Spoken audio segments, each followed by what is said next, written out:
আমি এসে শুনেছি আপনাদের নাকি পানির বিল বাড়িয়ে দিছে। যদি ভালো পানি আপনাদের ঘরে আসে, আপনাদের এই বিল দিতে কোনো আপত্তি আছে?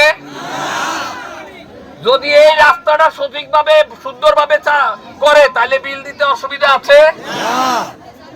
যদি এই সেবাগুলা না পান, আপনারা বিল বন্ধ করে দিবেন। সবাই মিল্লা পৌরসভা তালা লাগিয়ে দিব। আমি পানির বিল দিব, আমি হোল্ডিং ট্যাক্স দিব, আমাকে আপনি পূর্ণাঙ্গ সেবা দিবেন। এখনো যদি কোনো ফেসিবাদের লোক পৌরসভায় বসা থাকে, আর বরদাস্ত করা হবে না।